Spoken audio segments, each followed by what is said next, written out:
Good afternoon and good evening to everyone who might be out there joining us.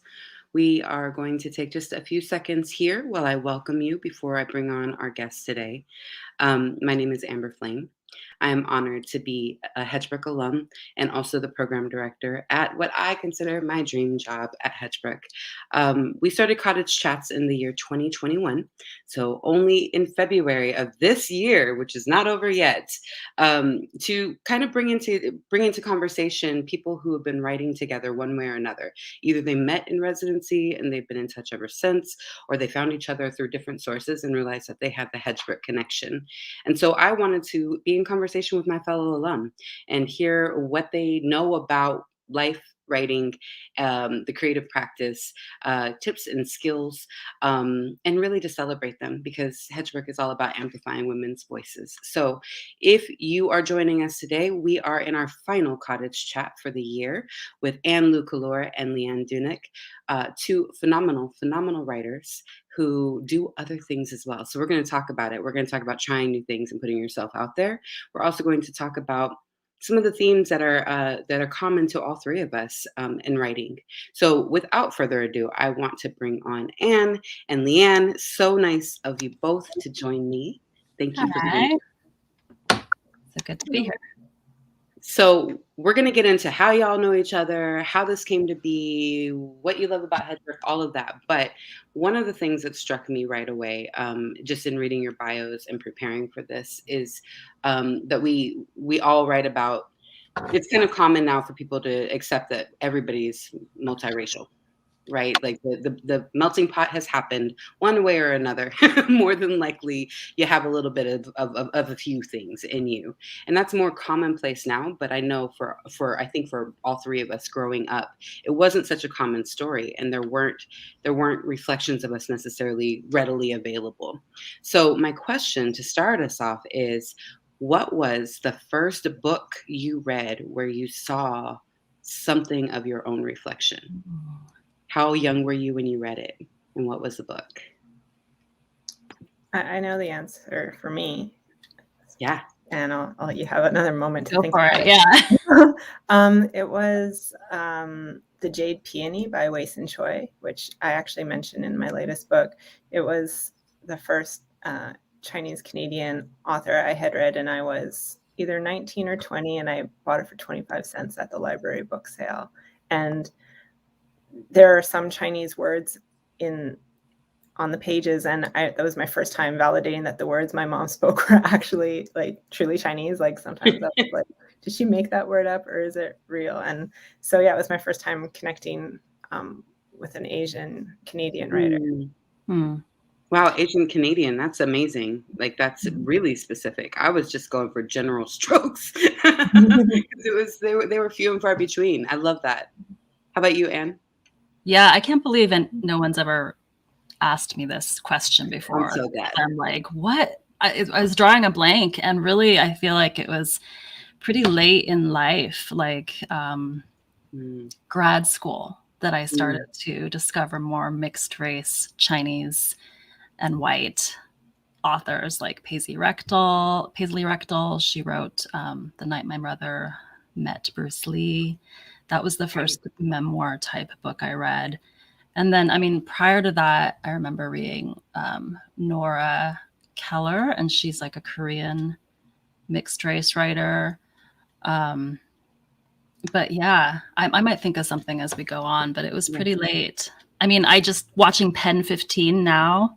That's like the first time I'm seeing on the screen that show on Hulu, with a mixed Asian and white protagonist that deals with, modern themes and my era. So, yeah. Yeah, it's pretty recent, right?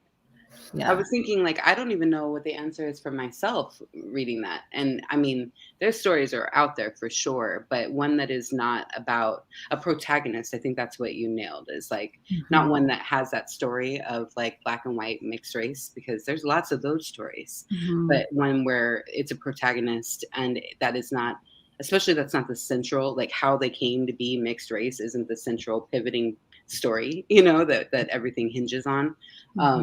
Yeah, it took me a while to dig, and I think it was more towards adulthood for me as well.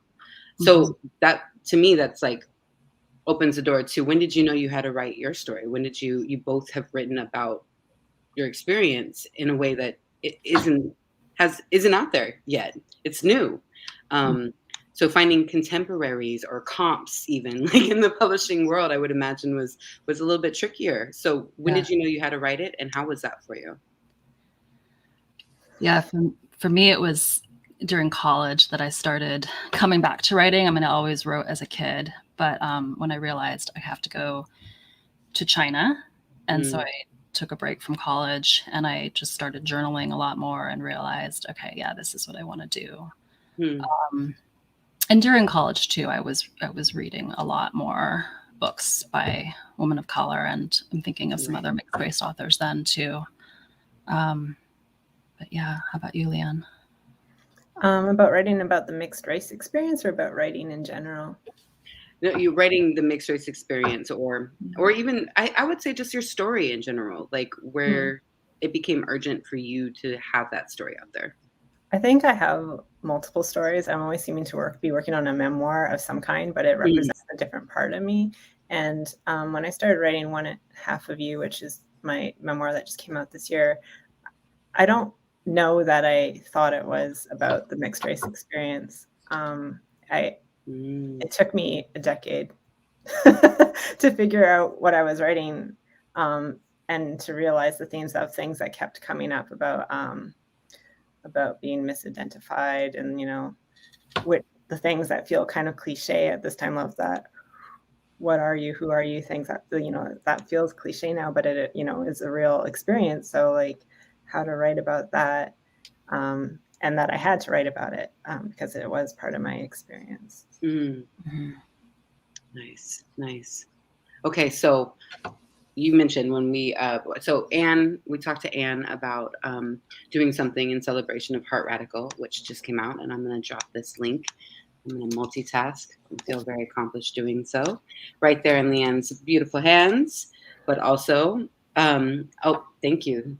Oh, great. Okay, so we're going to have links dropped. That's beautiful. Thank you so much, Jen, for covering that. So Leanne, you don't know this either. I once upon a time made a large portion of my living doing toddler and preschool music classes. So we all have this connection of music, which we're going to get into soon. But I met Anne at Meadowbrook Community Center teaching a toddler music class where she had brought her son, who was a toddler at the time, who is now a preteen. Yes? Yeah, he's 11. He's 11, right? So he's right there, and his birthday is like my same day or day after, right? The 26th, isn't he? He's 25th. 25th. It's same day as me. Okay, yeah. And Gloria Steinem and Aretha Franklin and Elton John. I'm just saying, theater might be meant for some pretty big things. And I know Anne talks about him a lot. And I think he's at the door. Just a second. Awesome. So here Anne comes in with this toddler, and I will never forget this compliment, honestly, Leanne. It really warmed my heart. One day after class, she's like, your voice is so beautiful. And I was like, oh, thank you. And she's like, when you sing Twinkle, Twinkle, Little Star, it makes me want to cry. And I told her my secret, which is like, instead of trying to sing way up high where the kids sing, I sing down low where the moms can sing, the parents can sing. And so they can sing along and they can get into their emotions about it, because the kids are going to sing whatever note they want to sing. Anyway, so she warmed my heart. And then she went on to talk about reading for Hedgebrook. And I was like, Hedgebrook? She's like, oh, yeah, do you know about Hedgebrook? And I had just started hearing about Hedgebrook. So the reason I applied was because Anne was like, I didn't know you were a writer too. You should check it out. Really? I hope you knew that. I didn't know that was the reason you applied. Wow. No, you were like, I'm a reader. And I was like, what do you mean you're a reader? So, and then, yes. So, Lucy Wang has the same birthday. Hey, come on, power couple. I love it. So this is the 25th of what month? I missed. March. Sorry. March. Yes, let's be specific. We're Aries out in here. Lucy's like, oh, wait, maybe not the same day. But the 25th is a power number. I'm just saying. So we met back, 10 years ago or so. Yeah. And that's how I first really marked, Hedgebrook I know people who went to Hedgebrook. And so I should apply. And I applied. and applied and finally got in. But Anne has been an alum since 2010, you said? Yeah, I was pregnant when I attended. I was about to give birth a month later. Oh, wow. Yeah. Wow. Cedar just he circled back around. Yeah. Yeah. And so, Leanne, you just had a residency recently, correct? Um, so how did you meet? How do you know each other? Why do you know each other? Well, I know when I met Anne, but Anne met my writing first. I did. Yeah. I Wow. discovered your first book, right, with Chin Music Press. What was it called? To Love the Coming End. Yeah. And I loved it. This lyrical prose, this hybrid between poetry and prose. And of course, you know, there's your mixed race identity in there in subtle ways too, or maybe I just knew about it. But and then I met you in person for the first time at your Jack Straw reading. Right. That's right. And I remember reading at the front of the room there and catching, you know, my mixed race radar saw you in the crowd and like, oh, I'll have to talk to her later. Right. Do you have that radar? Yeah. And then when we both had books coming out this year, we connected and talked about doing an event together, but partly due to like border stuff because you're in Canada, it was just too hard to figure something out when we were talking about it. When you were at Hedgebrook, we thought about doing something when you were down here. So this was perfect as a way to connect finally. Wow. Okay. That's so, I love that you found it through the writing, like, and then knew that there was something simpatico. Also, I love the mixed race radar. That's like gaydar, but for people who are like, you're not just, you're something, and something familiar to me, right? Something where you're like, you see yourself, right? I love that. Okay. So now we got to talk music because I brought it up. Leanne, I was just exploring your band. You have a whole band that does amazing things. Tell me about the project that you built around your book in particular. So there's my band, which is the Deep Cove, but for 1.5 of You, only half of that band created the music that was for that book. So we called ourselves Tide Pools since we were just a subset of the Deep Cove. And Tide Pools made instrumental music for 1.5 of You, and there's a song to go with each section of the book. And it was my first time composing instrumentals, and it was really fun. And I actually think I prefer writing instrumentals over, I don't know, maybe it's just because it's new. Yeah, it's like this really new thing. Yeah, it's new, and I'll get over it and get back to the other stuff soon, I'm sure. But yeah, those are my musical projects. Do you play an instrument? Are you the singer? Like, what is your role? Yeah. I write the songs, I play guitar or mellotron and sing. Mellotron. Wow. Okay. So when you were doing instrumentals, I just have to get nerdy about this for a second. I promise I'll bring it back to writing. Did you use your voice as an instrument and like do like layered things? Yeah, I sometimes in those instrumentals, like there are moments where I used a vocoder. So I would maybe read something from the book and it would be manipulated. So there was that, but mostly I played mellotron I played regular piano as well on those tracks. Cool. Very cool. I can't wait to dig into it. I was like, I'm going to save it until I have the book, and the book hasn't come yet. So I was like prepared to be all read up on both of you and ready to go in the book. You know, there's a delay. I should have just gone into Elliott Bay myself.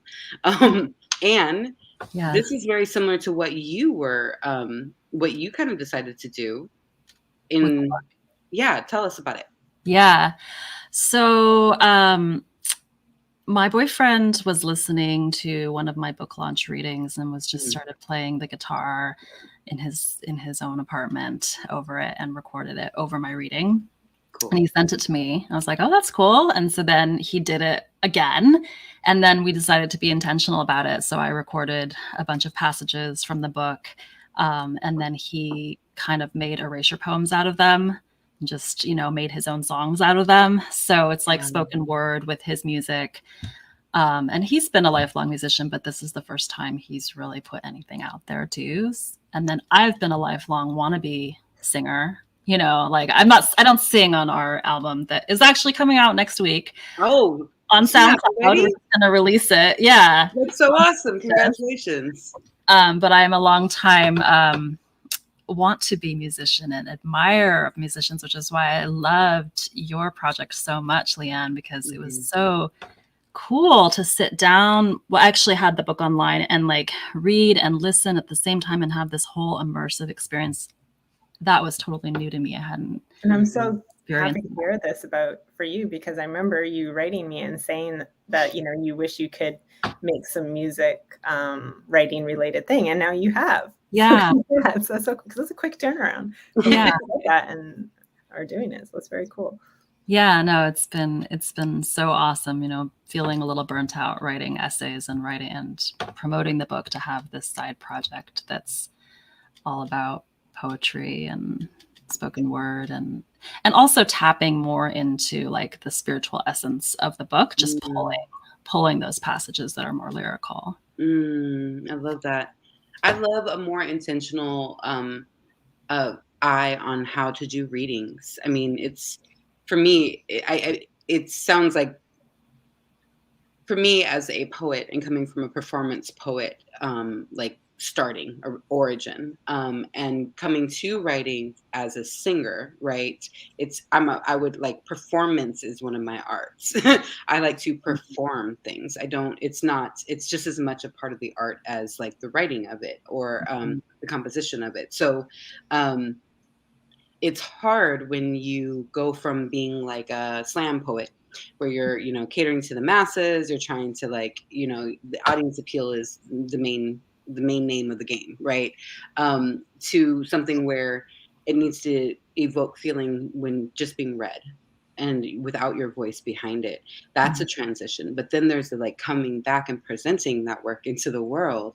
I had to discover like a brand new way to perform my new work that wasn't written for performance, that was written on the page first, that grew in the written, you know, in the written format first. And so I'm loving this conversation about how to infuse the necessary process of marketing and putting your work out there and having people read it or listen to it or hear it, buy it, ideally. How to infuse that with like a new creativity and like its own creative process is what it sounds like. It's like, okay, so now that the book is done, I'm gonna have to promote. What if I could make that an art project? And that's like, I'm like, ooh, I'm getting excited because I have one, and I'm like, once I'm done writing, I'm like, okay, it's out there, right? It turns out the work of it is not out there yet. Right.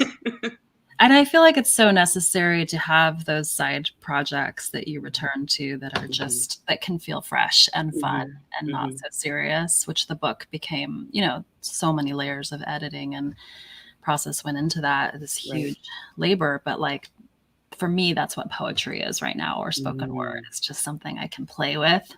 Yeah. And if someone listens to it, great, but it's more of that place to play. It's not the job. You did the job. Yeah. And so now you can have fun, and people like it. You're like, great, awesome. But if they don't, you didn't lose anything. Yeah. In the exploration.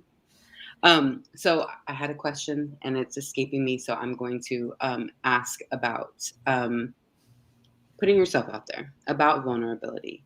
Oh, I remember what it was. And this was to lead to that anyway. Yeah. So, Anne, I know, because I've known you for a while, at least via social media, that this has been a long haul for you. So I love this, dismantling the notion that there's some magical process that that's either yes or a no for you, or you got it or you don't got it, and like really nail down what the work of this process is. So for both of you, can you talk a little bit about the work of getting this book into the world and what Leanne's is like, let's talk. Tell us. You go first, Leanne, if you want. No, I actually don't want to talk. Oh, you don't? I mean, I don't like promotion. I don't, and you're so good at it. I'm like in shock of what you've accomplished in that regard. And it requires so much energy, but I feel like when my book came out this year, I was so exhausted from everything that has transpired in the last few years that I just kind of just let it do its thing. So I don't really have much to say about that, but What about while you were writing it? Was there like work that ended up for me, I had to do a lot of grief work to keep writing, oh yeah. even if I wasn't writing about the grief or about what made me sad. I had to confront the like immensity of the loss that we faced this over this last year and a half, even without looking at it personally, even if that's not what I was writing about. What was the like? What was a little bit of the excavation for you before you not so much the promo, but to Mhm. like birth this work, to, Oh like, yeah. go through the labor of birthing this book into the world. What was that like for you? Well, I'll just say quickly, it was over a decade. There It we was a go. novel, it was Mhm. a book of poems, and then it was this. So Wow. it went through a few iterations and forms to find and also perhaps get the courage to write my story. I think, I was using the novel as a way of hiding or something. And I'm not saying Mm. that that's what fiction does, but I think that was what it was for me. And then, I tried to enter it a little bit more directly through poems and then embraced my prose poemness, which seems to be a manifestation of my, you know, um, mixedness.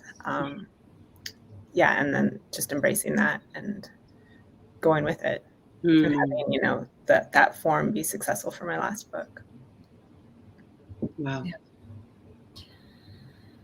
But Yeah. yeah, and I remember when we met, you telling me about your process and Mhm. your journey with this book. So Yeah. I mean, this book, the seed of it was planted really when I first went to China and came back and then went there again. So 20 some years ago, knowing, okay, I have a book in me that I want to write.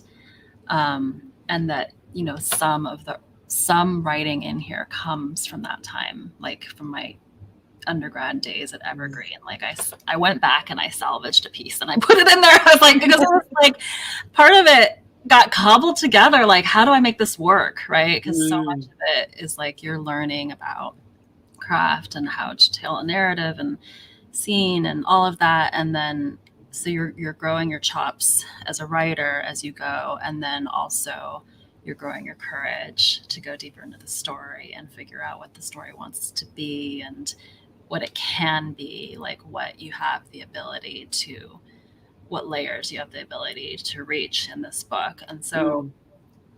I felt like I didn't reach certain layers, but then I realized like that's the seeds for the next work, because Oh, we're wow. always circling around the same Mhm. themes and questions and obsessions. But for me, I also had, I wanted it to be done a decade ago. I proclaimed it done many times, but I couldn't get an agent, I couldn't get a press. So I would just Mm. shelve it for a while. I had worked on other manuscripts that are in various stages. But I didn't give up on it because I knew there was something there. I knew it was good enough to find an audience. Like there are still ways I felt like, oh, it's not amazing. It's not like my favorite book, but I knew that there was an audience for it and that I had worked so hard on it that it needed to go out in the world. So Mm. part of that journey was just waiting and patience and continuing to submit. And then finally going the hybrid press route, but also having the courage and the enough feeling to just be like, I'm going to do it. I'm going to invest in my career. I'm going to invest in this work and put it out there, because yeah, like a book only feels fully complete when people read it, right? And it finds its new meaning in the world with each person. So I Mm. don't think I could have kept working on it that long though if I hadn't had other projects to come back to, Yeah. you know, and it would Right. have been too depressing. it was the same Yeah, for I me mean, too. Like I had different projects that I was working on over the 10 years, obviously, because mhm. another book came out before this one did. But Yeah. yeah, that's kind of sustains you, right? Just being able to take a break and try something else and get. Yeah. I always call that cross training because you're learning from different kinds of projects, and then you bring that learning back to the other project. And Oh, that's so real. Yeah. That's so real. Thank you for that. Wow. I'm like, yeah, okay. give me ideas for how to make my next book multimedia. I'm like, right, it does feed that. Like, I think I talk a lot with my students about passive writing and how there's plenty of time where you're avoiding consciously or actively writing, but your brain is at work on the story or is at work on the song or poem or whatever it is. And like to honor that as part of the process. Um, so that this idea of not only that, but like while you're learning how to fold a fitted sheet, for instance, you could be actually informing your process in more ways than you think. Like they do, your experiences do all feed your creative practice. And that fitted sheet might become a character in your book. Right. Or the process of learning how to, or the frustration from trying to do it successfully.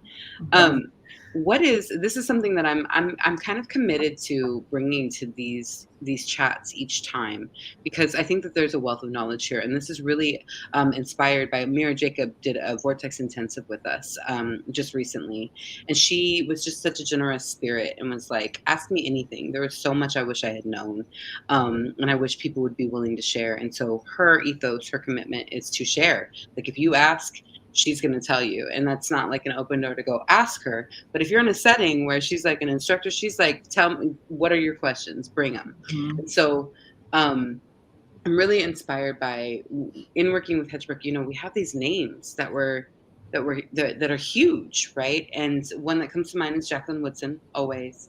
Um, Everybody knows, or everybody should know who Jacqueline Woodson is. But when she spoke with our staff, she talked about how when she was at Hedgebrook, she was dealing with a lot of imposter syndrome.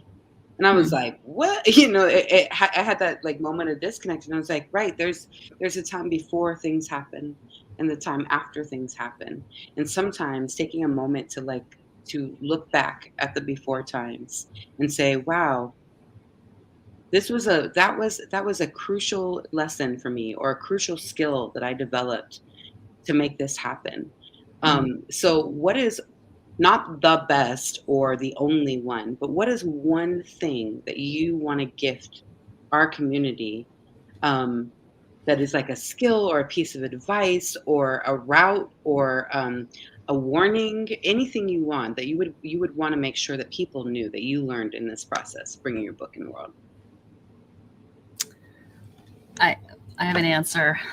For me, it does all come back to community. And I've been so lucky to teach writing in Seattle for the last 12 years or so, and to form community with my students. And so even as I wasn't publishing as much as I wanted to be, I was continuing to push my voice and push the boundaries of what I was willing to share when we would rewrite together. And I would also share in class to model vulnerability and push myself. And so I feel like that is what has allowed me to keep taking risks in my work all the time, even if it's just a personal risk and I'm not ready to publish it yet. So that for me is huge, finding and feeling that community even before I had a chance to put it out there officially. Wow. Okay. Yeah. Thank you. Yeah. I wish Mira Jacobs was here. That would be cool. It's just in the case that when you asked about books that we related to, I really related to her book. It's a good talk. Yeah. Phenomenal book. I mean, I just read it a couple years. I don't know. Times weird. 2 years ago. I don't know. But yeah, it was still like one of those moments of connection for me. But as far as like one thing, oh my gosh. Okay, I know what I'll say. Whenever people have a difficult decision, I ask them if they're making a decision because of love or because of money. For example, if you had a writing project and you're writing this project in this particular way with this subject matter because this is what's trendy right now, and then you spend 10 years writing that book, and then by the time it comes out, it's not trendy anymore and you hated the whole process, but you did that because that's what seemed like it was going to sell, you will hate yourself after, like, because it's not selling or whatever. And you did that because you did it because you thought it was going to make money. But if you choose a project because you're passionate about it, because there's love there rather than a drive for money, then if it doesn't sell at the end of the 10 years, you will have no regrets because you love the process, because you love the project and you didn't have other motives. Because, I encounter students who want to become writers as a career, and so they make these choices, but then like if things don't work out the way they want them to, then they just hate that they spent that time working on a project they didn't love. So I guess I try to make my own decisions for love and not for money. So like, I'm sure I could get a better paying job than teaching, but I love teaching. It feeds me in so many ways, and I hopefully feed them too. But yeah, that's how I navigate my life. And I think it's served me well, and it's given me lots of opportunities. And like, with this recent book, having pandemic books, it's a weird thing. It's a totally different experience than my previous books. But, I love my book and I'm proud of it, and whatever happens with it, I'm happy with it. So I love that. I love that. It's a really good metric, essentially, because there's plenty of ways to make art the job, right? And if that's what you're looking for, then you probably will be just fine making money because that's what you love. It's like the job. You're like, okay, well, if I have to make money at something, let me clock in at this job. But the satisfaction that comes from really pursuing something that you love, and to be vulnerable, which is, the sort of subtitle is like trying new things and putting yourself out there, which we've already talked about a lot. But that vulnerability, and that you were speaking of, like finding some arena in which you are willing to share the in process part of it and be open to, even if it's not what they give you feedback, what their feedback is, but open to the vulnerability of reading something that's maybe not done. Yeah, the internal feedback that you get when you read something out loud and it brings you to tears, right? Like that's when you're writing what you need to hear, what you needed to hear, what your younger self needed to hear, all those things. And back to like what you were saying, Leanne, like, yeah, like if you feel like you have to have that passion behind the project, like you would do it anyway, right? Like you're like a compulsion to do it if in order to stick with something for the long haul, because otherwise it's so hard, it's so easy to give up. And I do think we don't hear enough about how long projects take, oftentimes because people do give up, because it seems like, oh, maddening, I'm working on this for a decade, and there's so much stigma too around that, as if like, like so much shame tied up when you don't have that same path to success that other writers find, the ones you hear about, right? You hear about them after they hit the mark.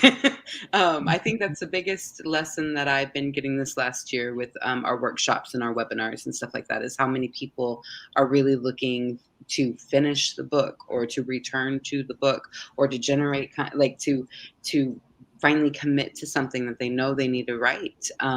Those have been some really, really successful workshops, because people need that encouragement to keep going and to believe when maybe the signs aren't all in. Another thing Mira shared was how very long it took. So we look at the success marker and we're like, wow, you just put that book out and it blew up, and now it's on national like bestsellers, and it's gotten reviewed by so and so, and all these things are happening. And if you are fortunate, I think, you are there to witness the hustle that goes behind that. Like, I watched you hustle, Anne. I watched you so when the reviews happened and when the selling happened, it was like, yeah. And I watched her promote the heck out of this like it was her job to do. And so you had to care. You had to love it, because there are easier, better paying jobs, as you pointed out, Leanne. There's a way to make a paycheck that's a lot easier than breaking your heart over your own writing. So, do it because you need to. We did put in the comments, but just in case you did not catch it, Anne is going to be doing our only Vortex Intensive in 2022.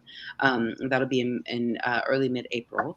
And that's a day-long intensive in which she will share, I'm sure, more of her secrets. Before we wrap up, I did want to ask you, what is What is something that you have put yourself out there and tried recently, like within the last, like how often of a practice is this trying new things and putting yourself out there? Is it like once a year? Is it, yeah. How often are you doing this, putting yourself out there? I don't think there's a way of quantifying how often, because it is just like as opportunities present themselves and grabbing those opportunities or not. What was your most recent opportunity that you're like, yeah, I'm gonna try it? I would have to say for me, it was probably film and photography. And I made a short film. I sent it to a film festival. Ooh. Hey, It won the Curator's Choice Award. what? You better be humble. That's a Yeah. humble brag right there. It's actually going to be at the Seattle Asian Film Festival in Oh my Seattle God. in March too. It's not safe Wow. for work, so just get ready for that. But yeah, it's that was a thing. And then since then, I've made some films and sent them to film festivals and just totally got rejected. Just the Seattle Asian Film Festival with Northwest Film Forum. Yeah, that's right. Yeah. Mm-hmm. Yeah. Okay. So if you check out Northwest Film Forum, Melinda, I don't they think it's have listed, several but it will be festivals that you would probably like. Hedgebrook is doing a screenwriter showcase next summer. So keep an eye out if you want to maybe submit your short to be in another festival. well. Yeah, end There's of no July, known screenwriter text. showcase. No, it's okay. It's a short, like, I'm so excited for you. Said it's not suitable for work. Yeah, so it's not on my website or anything, but I love that you want to branched see out. it even more. So you just embraced an entirely new medium. yeah, and it was one of the nice things about being at Hedgebrook, because I was there as a songwriter, but everyone else there were screenwriters or playwriters, and so I could ask them like, how do I do this? Like, Yeah. or talk about that. No one wanted to learn anything about songwriting, but I was willing to share that. I love that. I'm so inspired by hybrid artists, multimedia artists and so for me, I'll just repeat, it was making that album, and I'll plug the name again because we're calling it Learning to Speak, Songs from the Heart Radical. And David Belbin is my partner who worked on the music in it. But I would say also the larger cycle of putting myself out there, like that led to this, was getting a divorce.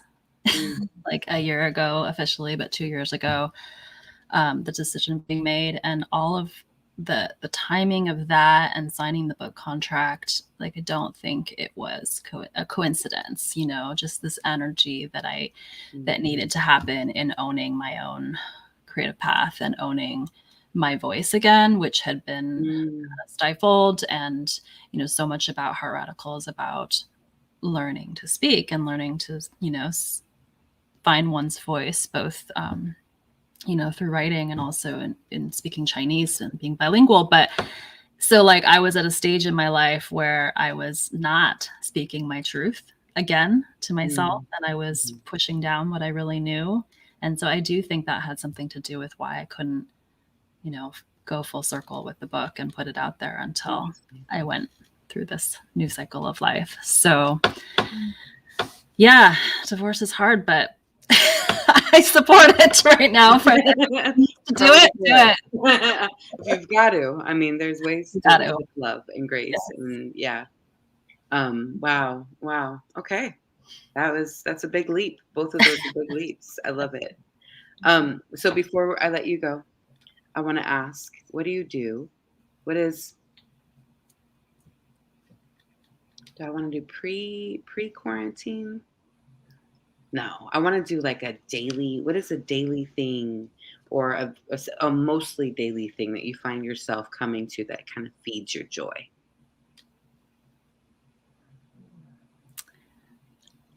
I write every morning, just journaling, looking out the window. And as much as possible, I go on a walk with my headphones and whatever Spotify mix I'm listening to, and just have that physical release. That's that's what I hope to do each day. I don't always get there, but yeah. I've been so impressed, like reading Heart Radical, just how much journaling you did. Yeah. And it's so nice to hear that you're still doing that. I totally admire that because I do not do that at all. What do you do? Oh, I mean, the first thing that comes to my mind is snuggle my dogs. Yeah, I love their smells and their softness and cuteness. Just roll around with them. I love that. We put together as a team a community care guide. I don't know if you have checked it out yet. There's a link that might be dropped in the chat in just a moment in the comments. But it's 10 pages of, in the corner, we call it the comfort corner, different things that people have suggested from our team that comfort them, that have comforted them or sustained them through this time. And it's just a gift back to our community. So I'm always like listening for the things, and it comes to our like love languages. It comes to the things that we have some kind of void or absence, or how much of it comes from exploring that story and being like, oh, that was the moment when I developed this hunger for like physical affection, or where I needed affirmation. I'm very curious about the language of love and how it ties with the language of joy. So please keep sharing like what you do to sustain, and please keep sustaining because you're doing amazing stuff, y'all. So those were my questions. Do you have anything that you want to throw out there to each other, to our listening audience? Well, I was curious just now what your thing is, your one thing. Oh, damn. Way to call me out. It's honestly, it's not very joyous most days, but I am now on the 40th day of maintaining a daily routine of meditating and chanting in a little 7-minute workout on the app. And it's just a regulating thing. And wow, it was hard. It was really hard. Taking care of yourself when you don't feel like it, when you're depressed, when you're going through it, when you're busy, when your kid has to wake up early and you have to drive for hours a day, there's so many reasons. So my joy has been that I did it anyway. Yeah. I kept doing it anyway.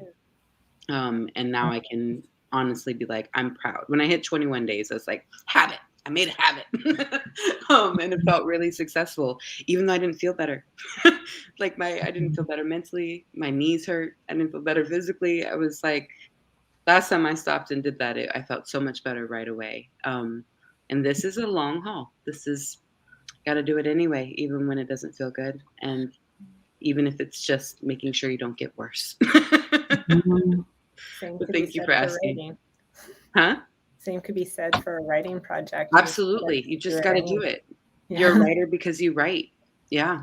You're a published writer because you keep sending out work for publication. I keep telling my students, it's like, getting published does not mean you're good. It just means that you're persistent. Somebody will publish any old crap.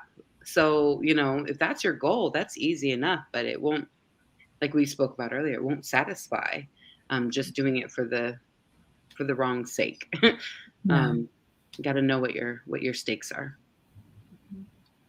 What you just shared, I just want to shout out like self-love, self-affirmations. That's been so crucial for me during the pandemic, being alone a lot just with my son and not having a lot of adult contact. It's like I have learned that lesson so much more deeply in this time. Like just those, talking to myself, sending myself love verbally.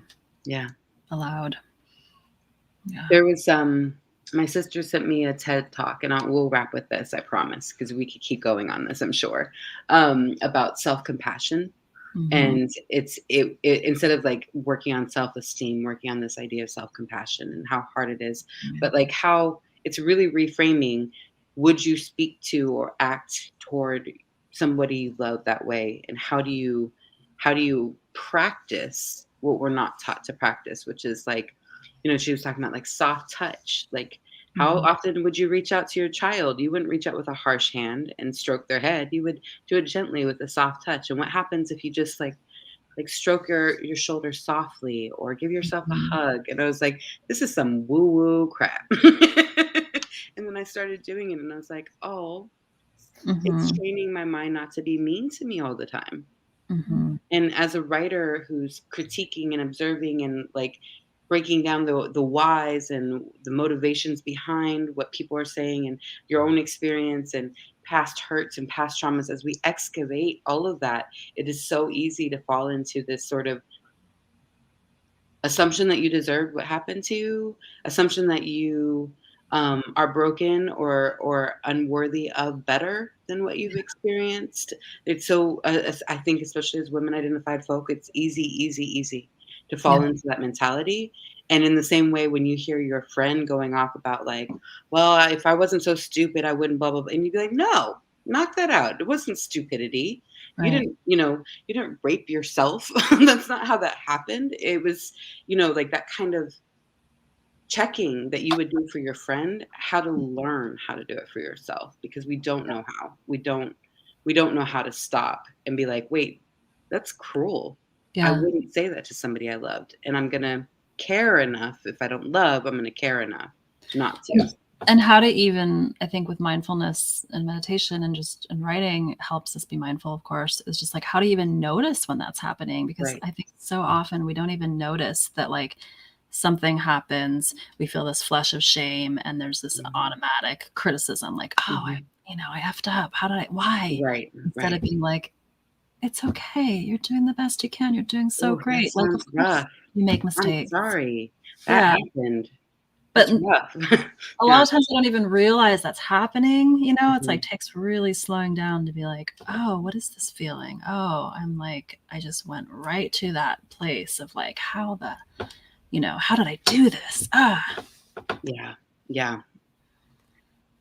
Then you have to slow down enough. And I love that for the quarantine gave us that, was like, Mhm. "Oh, let's reprioritize. Mhm. When should I just slow down a minute? Because that's not actually that important."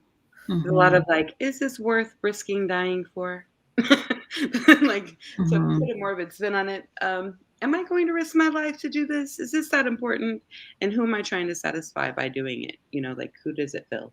Mhm. Anyway, as I said, we could keep talking about this. This is my jam. I love talking about, like, my mom was a philosopher. What can I say? It comes naturally to me.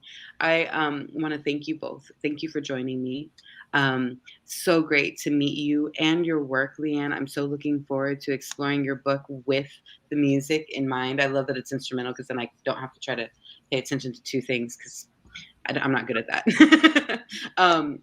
Anne's work is out. We are going to see her back as an instructor in early in the year, which we're really excited about. So Cool. sign up Mhm. soon. Registration, I think, is maybe even open. We are so grateful that you chose to spend some time with us today. This will be available on YouTube. So if you know somebody needs to hear it, please share the link. And thank you both. I I appreciate these talks so much. I forget how much of my job I love just Thank talking to you you. all. I know. I wish we could just keep talking and talking. We have to get a beer someday when we can finally hang out more easily in person. Yes, yes. I mean, almost all of these conversations end with like, when we can do it in person. One day, this will reconfigure, and this will be in person and still Yeah. be available for everyone to join us. Thank you for joining us for the Cottage Chats, y'all. Thank you. I hope you enjoyed. And check out Leanne's work. Check out Anne's work. You got music, you've got video and film, you got books. There is no way that you can't find something that you love that was created by one of these phenomenal, phenomenal creatives. So, with that, I want to say thank you so much and have a great rest of your Thursday. You Thanks, too. everyone. Bye. Thank you. Bye.